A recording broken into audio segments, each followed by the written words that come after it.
Breaking news చూస్తున్నారు. నటుడు YCP నేత పోసానికి బిగ్ షాక్ తగిలింది. పోసానికి 14 రోజుల రిమాండ్ విధించింది కోర్టు. కడపలోని రాజంపేట సబ్ జైలుకి పోసానిని తరలించడం జరుగుతోంది. భారీ పోలీసు బందోబస్తు మధ్య పోసాని తరలింపుకి సంబంధించిన విజువల్స్ మీరు చూస్తున్నారు. రాత్రంతా కోర్టులోని వాదనలు కొనసాగాయి. ఉదయం 5:30 అంటే 5:30 గంటలకు జడ్జి తీర్పు ఇవ్వడం జరిగింది. పోసాని తరపు వాదనను వినిపించారు పొన్నవోలు. మరి ముఖ్యంగా అనేక రకాల అంశాలకు సంబంధించి ఇక్కడ ప్రస్తావించుకోవడం జరుగుతుంది. మరి ముఖ్యంగా ఆ టైంలో అంటే పోసాని కృష్ణమురళి వైసీపీ ప్రభుత్వం ఉన్న సందర్భంలో కావచ్చు, ఆ తర్వాత పదవి నుంచి దిగిపోయిన తర్వాత కావచ్చు, దాంతోపాటు ఇటు తెలుగుదేశం పార్టీ అలాగే జనసేనకు సంబంధించి తెలుగుదేశం పార్టీ అధినేత చంద్రబాబు అలాగే జనసేనాని పవన్ కళ్యాణ్కి సంబంధించి అభ్యంతరకర వ్యాఖ్యలు చేశారంటే ఆయన మీద పలు సెక్షన్స్ కింద కేసు నమోదైన పరిస్థితి. ఈ నేపథ్యంలో కోర్టులో రాత్రంతా కూడా వాదనలు జరిగాయి. ఒకసారి ఇదే అంశానికి సంబంధించి పోసాని కృష్ణమురళి తరపున వాదనను వివరిస్తున్న పొన్నవోలు సుధాకర్ మాట్లాడడం జరుగుతోంది. ఆయన ఏమంటున్నారో చూద్దాం. ఈ కేసుకు అప్లై కాదు అని స్పష్టంగా చెప్పాడు. అబ్సీనిటీ గురించి సెక్షన్ 67 ఐటీ యాక్ట్ అది కూడా అప్లై కాదన్నారు. కానీ వర్గ వైషమ్యాలు క్రియేట్ చేసే 2 సెక్షన్లు ఉన్నాయి కాబట్టి అది ఆ సెక్షన్ దీనికి అనువర్తిస్తాయని నిర్ధారించాను కాబట్టి రిమాండ్ పంపిస్తున్నా అని చెప్పారు. కాబట్టి మెజారిటీ చెప్తారు కదండి, మోకాటిలో మొలలోతు కష్టంలో మొలలోతు కష్టంలో మోకాటిలోతు ఆనందం మాకు జరిగింది. సో ఇట్స్ 50-50 అంటే నిజంగా లైఫ్ పనిష్మెంట్ 111 ఉంటే చాలా ఇబ్బంది పడి ఉండేవాడు ఆయన. సో అది కోర్టు వారు దయచేసి మా వాదనలు పరిగణనలో తీసుకొని అది కుదరవని చెప్పారు కాబట్టి వేర్ హ్యాపీ. వైఎస్ఆర్సీపీ నేతలు జైలుకు పంపడం ఈ ప్రభుత్వం అంతకన్నా ఇంకేం లేదండి. వారు అధికారంలోకి వచ్చింది ప్రజలకు ఏదో మేలు చేస్తారని సూపర్ 6 ఏదో 6లు పెట్టారు. అవన్నీ గాలికి వదిలేసి ఈ అధికారంలోకి వచ్చిన ముఖ్య లక్షణం కూడా అరాచక పాలన చేసి ఎవరైతే గొంతెత్తుతారో, ఎవరైతే గొంతుకు వినిపిస్తారో, ఎవరైతే వాళ్ళు హిట్ లిస్ట్ టార్గెట్ లిస్ట్లో ఉండారో అది ఫిక్స్ చేసుకొని ప్రతి ఒక్కరి మీద వెంటాడుతున్నారు. మా పోరాటం కొనసాగద్ది. ఖచ్చితంగా అది ఎవరు ఏ కార్యకర్త గారి నాయకుడు గారిని భయపడాల్సిన అవసరం లేదు. ఖచ్చితంగా నిలబడతాం. వైఎస్ఆర్ కాంగ్రెస్ పార్టీ మా ప్రియతమ నాయకుడు జగన్మోహన్ రెడ్డి గారు ఇచ్చిన స్ఫూర్తితో, వారిచ్చిన ధైర్యంతో, వారిచ్చినట్టు ఆదేశంతో ఖచ్చితంగా పోరాటం కంటిన్యూ చేస్తాం. న్యాయబద్ధంగా పోరాటం చేస్తాం. అందరికీ న్యాయం చేసేటట్టు చేస్తాం. ఇక్కడ కూడా ఖచ్చితంగా అండి.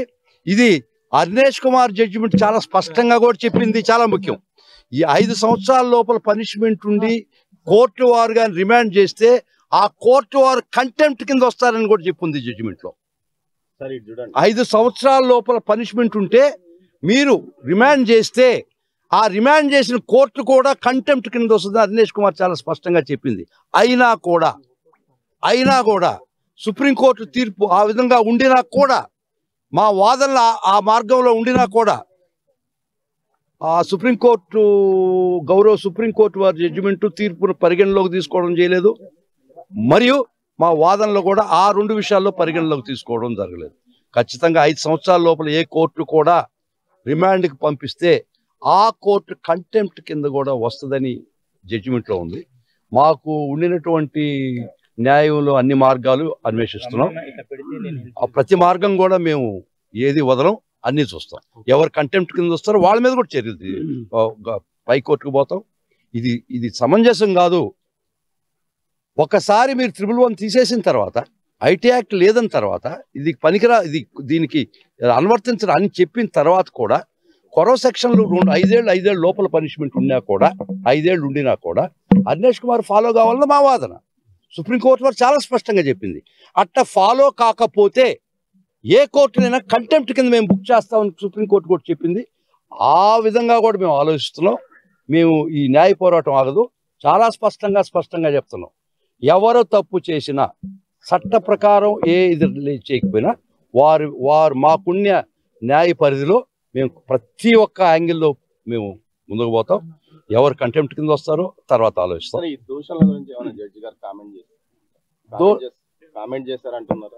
కామెంట్ లేదండి. వారి మీద కృష్ణమురళి గారి మీద, పోసాని గారి మీద ఒక 16 సెక్షన్లు ఎవరు తెలియకుండా 16 అఫెన్సెస్ పెట్టున్నారు.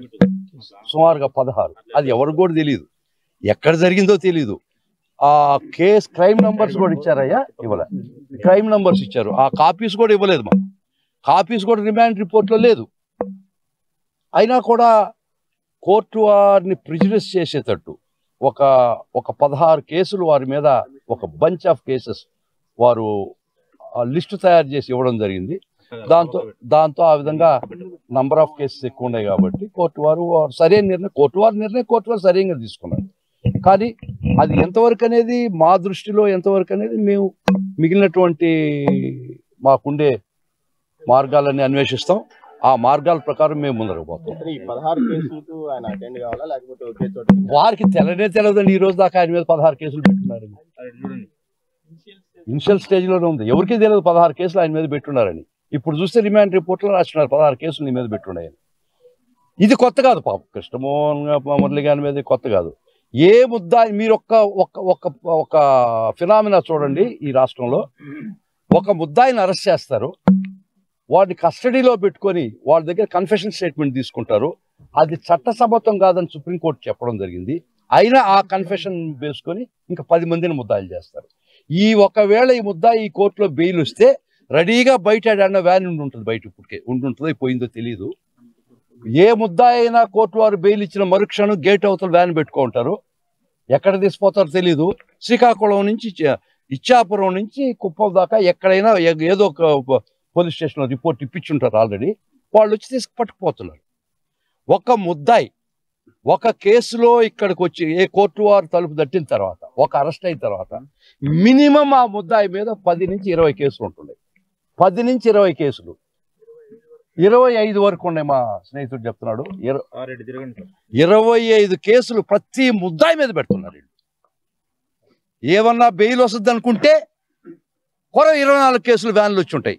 ఒక వ్యాన్ వస్తుంది తీసుకెళ్ళిపోద్ది. పని తంటాలు కూడా ఆ కేసులో బెయిల్ తెచ్చామనుకోండి, ఇంకొక మూల ఇంకొక వ్యాన్ ఉంటుంది. ఎక్కడ తీసుకుపోతున్నాం అంటే ఇచ్చాపురం తీసుకుపోతా. పోనీ అక్కడేదో తంటాలు బెయిల్ తీసుకుంటే కుప్పం తీసుకుపోతుంటారు. పోనీ ఇక్కడ తీసుకుపోతే హిందూపురం తీసుకుపోతారు. ఇట్లా 4 చెరుగుల ఈ రాష్ట్రంలో. ఇది I worked as the first law officer of the state. నా క్రిమినల్ సైడ్ ప్రాక్టీస్లో కూడా ఇటువంటి దుర్మార్గమైన పరిస్థితి ఏ రోజు చూడలేదు. కానీ తప్పదు, ప్రజాకంటకులు పాలకులుగా ఉంటే బెయిల్కి అప్లై చేస్తాం, కంటెంప్ట్కి అప్లై చేస్తాం. ఎందుకంటే అర్నేష్ కుమార్ జడ్జిమెంట్ ఫాలో కాలేదు. ఫాలో కాకపోతే సుప్రీంకోర్టే చెప్పింది 5 సంవత్సరాల లోపల శిక్ష ఉంటే మీరు రిమాండ్ చేయడానికి లేదని చెప్పింది. కాబట్టి మా పరిధిలో న్యాయపరంగా ఏ విధమైన అవకాశాలు ఉంటే అన్ని చేస్తాం. రైట్, అది పొన్నవోలు సుధాకర్ రెడ్డి చెబుతోంది. మరి ముఖ్యంగా అక్రమ కేసులు మనాయించినట్టు కూడా ఆయన చెప్పడం జరుగుతోంది. ఈ నేపథ్యంలో ఏం జరిగే అవకాశం కనిపిస్తోంది? పోసాని కృష్ణమురళికి సంబంధించి 14 రోజుల రిమాండ్ విధించింది కోర్టు. ఈ నేపథ్యంలో ఏం జరిగే అవకాశం ఉన్నాయో తెలుసుకునే ప్రయత్నం చేద్దాం. మా ప్రతినిధి కిషోర్ అప్డేట్స్ అందించేందుకు సిద్ధంగా ఉన్నారు. కిషోర్, కడపలోని రాజంపేట సబ్ జైలుకు పోసాని తరలిస్తున్న నేపథ్యంలో పోసాని కృష్ణమురళిని పరామర్శించేందుకు వైఎస్ జగన్ చేరుకునే అవకాశం కనిపిస్తోంది అక్కడ? Thank you Sachin. పోసాని కృష్ణమురళికి రిమాండ్ విధించడంతో ఆయన రాజంపేట సబ్ జైలుకు తరలిస్తున్నారు. అయితే ఈ నేపథ్యంలో అటు వైసీపీ శ్రేణులు కూడా పెద్ద ఎత్తున అక్కడికి చేరుకునే అవకాశాలు కనిపిస్తున్నాయి. ఏదైతే జగన్మోహన్ రెడ్డి కూడా ఆయన పరామర్శిస్తారన్నటువంటి విషయం కూడా తెలుస్తుంది. అయితే ఈ రాత్రి 9 గంటల ప్రాంతంలో ఆయన్ను మేజిస్ట్రేట్ ముందు హాజరుపరిచారు. మేజిస్ట్రేట్ ముందు హాజరుపరిచిన అనంతరం కూడా పొన్నవోలు ఏదైతే వైసీపీకి సంబంధించినటువంటి లీగల్ అడ్వైజర్ పొన్నవోలు వాదనలు వినిపించారు. 111 అప్లికబుల్ కాదంటూ కూడా ఆయన వాదనలు వినిపించిన నేపథ్యంలో కూడా 111 దాంట్లో నుంచి తొలగించడం జరిగింది. అయితే ఆ తర్వాత జరిగినటువంటి పరిణామాలు కావచ్చు, అదేవిధంగా కొన్ని వాదనలు విన్న అనంతరం కూడా 5 ఏళ్లు శిక్ష కన్నా తక్కువ కాబట్టి ఈ రిమాండ్ విధించకూడదన్న వాదనలు కూడా పొన్నవోలు వినిపించే పరిస్థితి. అయితే ఆ వాదనలు పరిగణలోకి తీసుకోలేదన్నటువంటి వాదన పొన్నవోలు వినిపిస్తున్న పరిస్థితి. మీడియాతో ఎదుటి కూడా ఆయన మాట్లాడుతూ కూడా ఇదే అంశాన్ని ప్రస్తావించడం జరిగింది. ఏదైతే అభిషేక్ కుమార్ చేసినటువంటి జడ్జిమెంట్ ను కూడా అమలు చేయలేదన్నటువంటి వాదనలు కూడా ఆయన వినిపించారు. అంటే ఒక రకంగా తీసుకుంటే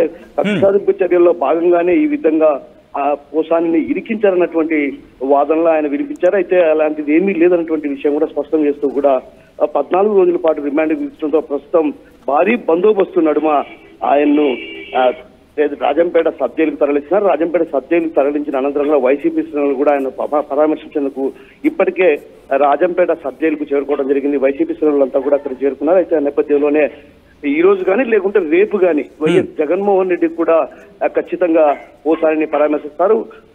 అండగా ఉంటాం, అధైర్య పడకండి కూడా భరోసా ఇచ్చే ప్రయత్నం చేస్తారన్నటువంటి ప్రచారం కూడా జోరుగా సాగుతుంది. అయితే ఆయన షెడ్యూల్ ఇప్పటికే ఖరారైన నేపథ్యంలో ఆయన షెడ్యూల్ మార్చుకుంటారా లేదన్నటువంటి విషయం పైన కూడా స్పష్టత రావాల్సిన పరిస్థితి. అయితే ఈ రోజు ఖచ్చితంగా జగన్మోహన్ రెడ్డి అయితే కిషోర్, మరీ ముఖ్యంగా పోసాని కృష్ణమురళికి సంబంధించి 16 కేసులు నమోదు చేశారు.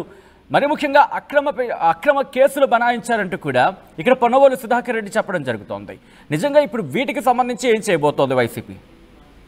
సో వీటిపైన కూడా న్యాయ పోరాటానికి సన్నద్ధమవుతున్న పరిస్థితి మనం చూసాం. స్పష్టంగా పొన్నవోలు సుధాకర్ రెడ్డి చెప్పినటువంటి మాటలను చూస్తే మాత్రం ఖచ్చితంగా రాబోయే రోజుల్లో న్యాయ పోరాటానికి సన్నద్ధమవుతుంది. ఏదైతే కక్షపూరితంగా రాష్ట్ర ప్రభుత్వం వ్యవహరిస్తుంది, ఏదైతే ఒక కేసు ఉంటే ఆ కేసులో మరో కేసులు అలా కేసులు పెట్టుకుంటూ పోతున్నారు. కాబట్టి ఇది ఏదైతే ఒక రకంగా కూటమి ప్రభుత్వం చేస్తున్నటువంటి కక్ష సాధింపు చర్యల్లో భాగమే అన్నటువంటి విషయాన్ని ఆయన స్పష్టం చేస్తున్నారు. ఆ నేపథ్యంలోనే అటు హైకోర్టుకు కూడా వెళ్తాం, హైకోర్టుకు వెళ్లి అక్కడ కూడా తమ వాదనలు వినిపించి పోసానికి బెయిల్ వచ్చేలా చూస్తా ఉన్నటువంటి విషయాన్ని కూడా చెప్పారు. ఇప్పటికే ఏదైతే జడ్జి ఇచ్చినటువంటి తీర్పును కూడా వాళ్ళు సవాల్ చేస్తూ కూడా హైకోర్టుకు వెళ్లే అవకాశాలు లేకపోలేదు. అయితే వైసీపీ నేతలు మాత్రం ఇదంతా కూటమి ప్రభుత్వం కక్ష సాధింపు చర్యల్లో భాగంగానే చేస్తున్నారు. డైరెక్షన్ అంతా కూడా హైదరాబాద్ ఏదైతే విజయవాడ కేంద్రంగా డైరెక్షన్ జరుగుతుంది. ఇక్కడ కిషోర్, అంటే ఆయన ప్రస్తుతం కడప జైలుకి వెళుతున్న నేపథ్యంలో ఇప్పుడు ఆయన కుటుంబం నుంచి ఎవరైనా పరామర్శించే అవకాశం కనిపిస్తోందా ఇటు వైసీపీతో పాటు, వైసీపీ నేతలతో పాటు? ఖచ్చితంగా సచిన్, ఏదైతే ఇప్పటి వరకు కూడా ఆమెను అంటే బెయిల్ వస్తుందన్నటువంటి భావన అటు కుటుంబ సభ్యుల్లో ఉన్న పరిస్థితి. అయితే ఒక్కసారిగా బెయిల్ రాదన్నటువంటి భావన వచ్చిన తర్వాత ఉదయం 5:30 గంటల ప్రాంతంలో ఏదైతే జడ్జి ఇచ్చినటువంటి ఏదైతే తీర్పు ఉందో దాన్ని ఆధారంగా చేసుకొని ఆయనకు రిమాండ్ విధించడంతో కూడా కుటుంబ సభ్యులు కూడా ఇప్పటికే బయలుదేరడం జరిగింది. వారు కూడా మరి కాసేపట్లో రాజంపేట సబ్ జైలుకు చేరుకుంటారు. రాజంపేట సబ్ జైల్లో కూడా పరామర్శించే అవకాశాలు లేకపోలేదు. ఎందుకంటే నిన్నటి నుంచి కూడా ఆయన ఏదైతే ఇంటి పట్టు నుంచి వచ్చినప్పుడు కూడా కేవలం షార్ట్ తో మాత్రమే ఆయన తీసుకొచ్చారు. అంటే షార్ట్ మీదనే ఆయన్ను అరెస్ట్ చేయడం జరిగింది. ఆ నేపథ్యంలోనే ఆ తర్వాత ఆయనకు ఆరోగ్య సమస్యలు ఉన్నాయన్నటువంటి విషయాన్ని కూడా ఆమె చెప్తున్న పరిస్థితి. అంటే ఆ నేపథ్యంలోనే తమకు వైద్యులు ఉన్నారు, ఖచ్చితంగా వైద్య పరీక్షలు నిర్వహిస్తాం, వైద్య పరీక్షలు నిర్వహించి మీ ఆయన్ను బాగా చూసుకుంటామని చెప్పి పోలీసులు ఒక రకంగా ఆమెకు భరోసా ఇచ్చారు. ఏదైతే పోసాని సతీమణికి భరోసా ఇచ్చిన పరిస్థితి. అంటే ఆ తర్వాత జరుగుతున్నటువంటి పరిణామాలన్నీ కూడా ఆమె ఫోన్ ద్వారా అటు పొన్నవోలు కావచ్చు ఇతరత్ర తనకు సంబంధించినటువంటి సహచరులతో కలిసి ఆమె సమాచారాన్ని సేకరించుకుంటున్నారు. అయితే ఆయనకు బెయిల్ నిరాకరించడంతో ఒక్కసారిగా కూడా ఆమె కూడా కొంత మానసిక వేదనకు గురైంది. ఖచ్చితంగా ఆమె కూడా హైదరాబాద్ నుంచి బయలుదేరింది. మరి కాసేపట్లో కూడా ఆమె రాజంపేట సబ్ జైలుకు చేరుకుని తన భర్తను పరామర్శించే అవకాశాలు స్పష్టంగా ఉన్నాయి. సచిన్, రైట్, ఒక్కసారి మీరు లైన్లో ఉండే ప్రయత్నం చేయండి కిషోర్. మరి ముఖ్యంగా ఇదే అంశానికి సంబంధించి పోసాని కృష్ణమురళి భార్యతో ఫోన్లో మాట్లాడారు ఆంధ్రప్రదేశ్ మాజీ ముఖ్యమంత్రి వైసీపీ అధినేత జగన్. ఆ కాన్వర్సేషన్ ఇప్పుడు చూద్దాం. నమస్తే అండి. నమస్తే అమ్మా. మొత్తం అందరం తోడుగా ఉన్నామా. ఇన్ఫాక్ట్ అందరు సుధాకర్ రెడ్డి అందరికీ కూడా చెప్పిన అందరూ టోటల్ గా అటెండ్ కమ్మని చెప్పి ఐ థింక్ అందరు అనంతపురం కూడా వచ్చినట్లున్నారు. అన్ని రకాలుగా డోంట్ బి డిసార్టెండ్ అమ్మా. We are all there. God is also watching. దేవుడు కూడా చూస్తా ఉన్నాడు. ఇంత నిరంకుశత పాలన అనేది it will not last also. ధైర్యంగా ఉంటాడు. వేరే వాళ్ళు జస్ట్ ఈ మాటలు చెప్తామని ఫోన్ చేసి ఆమె కూడా ఆ విషయం చెప్పు.